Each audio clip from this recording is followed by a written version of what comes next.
যার চিন্তা যত ব্রড, যার চিন্তা যত বড়, তার কাজ তত বড়। যে চেয়ারম্যান হওয়ার স্বপ্ন দেখে, সে চেয়ারম্যান হতে না পারলেও সে হয়তো মেম্বার একদিন না একদিন হয়ে যায়। যে এমপি হওয়ার স্বপ্ন দেখে, সে এমপি হতে না পারলেও একদিন না একদিন সে মেয়র হয়ে যায়।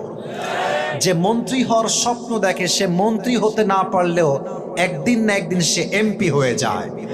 আর যে প্রধানমন্ত্রী হওয়ার স্বপ্ন দেখে, সে প্রাইম মিনিস্টার না হতে পারলেও তার স্বপ্ন যেহেতু বড়, একদিন না একদিন সে এমপির অধীনে একজন বিশাল বড় এমপি হয়ে যায়। ঠিক কিনা বলেন যুবকেরা? Your dream should be bigger. তোমার স্বপ্ন হবে বিশাল বড়। যত লাভ মারবা বেশি, দূরে যাবা তত বেশি। আর তোমার স্বপ্ন যত কম হবে, তোমার দৌড় তত কম হবে। আচ্ছা, মনে করেন আপনার ইচ্ছা হচ্ছে আপনি